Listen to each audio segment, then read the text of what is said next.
Welcome to the intro to Lolita Fashion. I am Luca. I am your presenter for today. My qualifications are I've only been wearing Lolita for like 3 years maybe, but I've been into it since I was like 11, so I know a bit about it. Please hold your questions until after I'm done each section. That way, your questions will probably get answered. Like during the section. Yeah. Hang on. Okay. So, first on the agenda for today is what is a Lolita, in case you don't know, the anatomy of a Lolita, so what makes a coordinate, the history of Lolita, sub-styles, and where to buy it. But before all of that, we need to do some very important housekeeping about the book. So Lolita Fashion does not promote the ideals of the book Lolita by Vladimir Nabokov. They're not associated. There is nothing inappropriate about the style at all. It's just clothing. It's just very cute, frilly clothing. If anyone has any questions about that, please let me know. No? Okay, we're all good. So, what is Lolita? Lolita fashion is an alternative fashion subculture that originated in Japan. As seen in the picture to the left, if it'll load. Nope, it will not load. Great. Okay, never mind. As seen in the picture to the left, the style consists of a lot of whimsical and kawaii elements. It is closely linked to the visual K or VK substyle. More on that later. And some of the main inspirations have been Rococo fashion and Alice in Wonderland. So before we continue, does anyone have any more questions about what a Lolita is? Oh, this is gonna be nitpicky. Okay, yeah. That was the right, not the left. Listen, Dance Robot Dance has me messed up with my directions. Backwards. I'm sorry, guys. That was not the left. I'm sorry. So, what makes a Lolita? So, first we need to talk about the rules of Lolita. Lolita fashion, wait, hang on a second. My cue cards are out of order. Okay. Lolita has a lot of rules. What are these rules? Well, to be completely honest, the community cannot come to a consensus to save their lives. There is constant bickering back and forth about what these rules are, but these are the ones that I personally use and subscribe to. Lolita is like cooking. This may sound weird at first, but give me a minute to explain. When you first learn to cook something, you usually follow the recipe to a T, or exactly, right? But once you get comfortable with cooking that specific thing, you can choose to add more of one ingredient or less of one ingredient, or you can choose to add a completely different thing to your liking, or like take away something completely. That's a lot like Lolita. When you first start out dressing in Lolita fashion, I feel like it's pretty important to stick to the basic silhouette of Lolita and like the base and like stick to a style of it and stuff like that. But once you gain more experience in the fashion, you can kind of branch out. Yeah. Second is the Lolita silhouette. Generally, the Lolita silhouette is quite frilly and fluffy. Using a petticoat or a hoop skirt helps achieve this shape.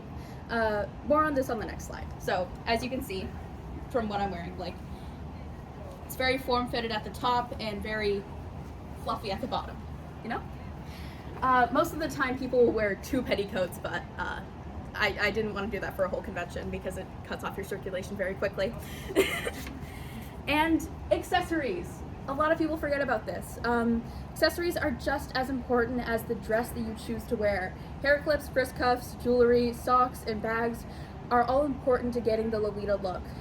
Don't be afraid to over-accessorize too. That is an entire sub-style. And also more on that later. The anatomy of a Lolita. So, first we got the headpiece, as you can see right there. The headpieces are generally headbands, bows, and or bonnets. I'm wearing a headband right now. Also, headphones just because I have sensory issues, but you can make headphones look cuter than this, I promise. And the main piece, so a JSK or a jumper skirt, SK or a skirt, an OP or a one piece are the most common. I'm wearing an OP, and the person in the picture is wearing a JSK. The blouse. It's not needed if you're wearing an OP, and blouses can come in many different shapes and styles and colors and stuff. And lastly, the shoes and the socks. Shoes are generally Mary Jane style shoes.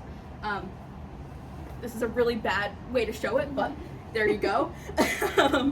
And sometimes instead of socks, people will wear tights, because socks are annoying. Okay, before we move on to the history, does anyone have any questions? Okay, all good. So, the history of Lolita. So, before Lolita, there was Otome. Otome originated in the 70s and the 80s and is a predecessor of Lolita to some degree. Otome can also be seen as old school Lolita, but generally when people are referring to old school Lolita, they're referring to the early 2000s. And the 80s. So, in the 80s, brands like Milk, Pink House, and Angelic Pretty started to get some popularity. That being said, though, Angelic Pretty at the time was only called Pretty, but as you can see up here, it's called Pretty, not Angelic Pretty. These brands sold a lot of what would later be recognized as Lolita by fashion magazine Ryoko Sushi. Sorry if I pronounced that incorrectly. So, shortly after this, brands like Metamorphose and Baby the Stars Shine Bright emerged. These brands solidified the subculture standards of the fashion. The next slide is very self-indulgent. Please be patient with me.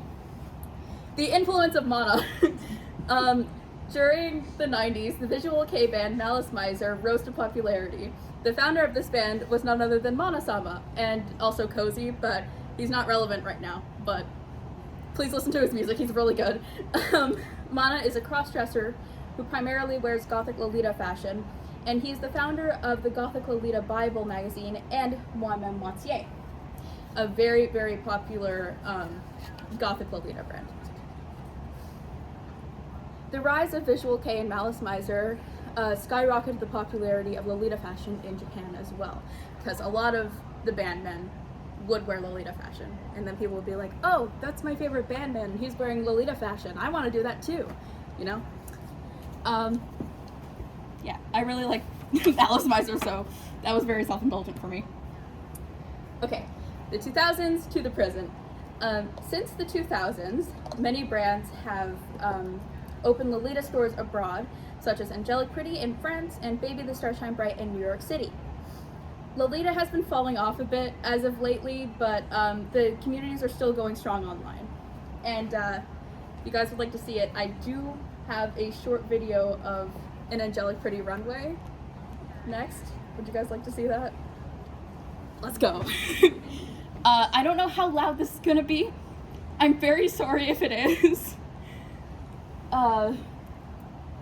And I also don't really know how to turn down the volume, so we will, okay, we will see. Okay, that's good.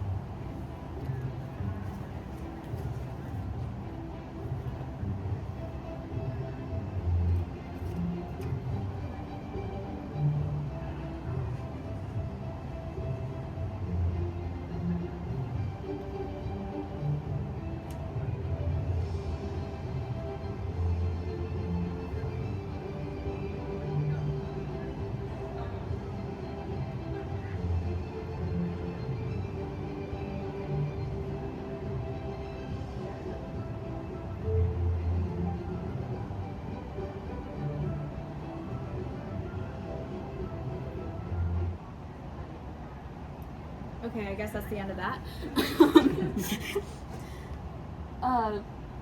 Okay, before we move on to sub-styles, does anyone have any questions about the history of Lolita fashion? Okay. Also, Angelic Pretty does a fashion show, I think, every New York Fashion Week and every year in Japan. So they got a lot going for them. They're arguably the most popular Lolita brand. So the three main sub-styles of Lolita fashion are Gothic, Sweet Lolita, and Classic Lolita. Gothic really strays from the typical Lolita silhouette, and sometimes they have like more like tarnished looks to them. Sweet Lolita is pretty straightforward. It's just like as sugary as you can get. I saw that. Yes. And Classic Lolita has a lot of neutral color palettes and stuff like that. So, but those are not the only sub-styles of Lolita. There are a bunch. So, from left to right, sorry. We have OG, which is kind of like a more masculine version of Lolita. Most of the time it won't incorporate skirts or dresses or anything. It'll just be like a blouse and shorts and that kind of stuff. Think CL from Black Butler. Next we have Wa Lolita, which is inspired by like traditional Japanese clothing, which is pretty cool. And then Punk Lolita, which also breaks the kind of standard silhouette. Over the top Lolita, which is like basically just Decora and Lolita if they had a baby. Then, sorry, we have Casual Lolita, which most of the time doesn't include a petticoat and stuff like that. It's just wearing a JSK and kind of styling it in a very minute way. And then there's Key Lolita, which is inspired by traditional Chinese Hanfu, and Steampunk Lolita. But those are not the only sub-styles, there are more. Next, where to buy Lolita. But we're gonna start with where not to buy Lolita because a lot of people make this mistake. Where not to buy Lolita. Please do not buy from these stores. Do not buy from Devil Inspired, Wish, Shein, Temu, Amazon, or AliExpress. They're a big no-no because most of the time the things on these websites are replicas, which take someone's work, like their art, and they completely rip it, and then they make it out of cheap and bad fabrics and stuff. And Devil Inspired is a special story. They take designs from indie brands and stuff like that, and they actually buy the dresses, but they mark them up at a crazy price. If you know what's good for you, please do not buy from Devil Inspired. I know so many people that have been scammed from there. But let's talk about where to buy Lolita. So of course, you can buy them from brands, even though this is very expensive. So brands like Angelic Pretty, Baby the Star Shine Bright, Metamorphose. I would not recommend buying from Wasnt Moitié, the brand that Mana runs, mostly because he has been using generative AI. Very bad, very, very bad. But you can also buy Wasnt Moitié pieces for a lower price secondhand. So I would recommend that because their old pieces are very high quality. Next is Taobao. I'm not sure if you guys know what Taobao is, but it is a it's essentially like Chinese Amazon. Pretty much anyone can open a storefront there and sell. And this is where I got this dress. A lot of indie brands sell there. I would really, really recommend buying from Taobao. It is great. If you can get past the language barrier, it is incredible. But if you can't get past the language barrier of Taobao, you can always use shopping services, which are websites that will do the purchasing for you and then ship it to you. It is a little bit more expensive than buying directly from Taobao, but it's still a good alternative, especially if you don't want to mess with the website. You can also buy secondhand on places like Lace Market. Lace Market is very, very good to buy from. I would highly recommend, and that's also where you can get a lot of Lolita pieces within North America. Small businesses is also a big one. There is a small business here that is looking to open up like Lolita custom orders and stuff like that. I would highly recommend. I'm pretty sure they're a vendor here. I'm not completely sure. If not, they will be at Avex. I know that for sure. And also Wonderwelt, which is kind of like a, how do I explain it? It's like sorry, I'm blanking. It's a big website where you can buy a bunch of different brand stuff, indie brand stuff, and it's completely in English. Yeah. So that is the it. I can speak, I swear.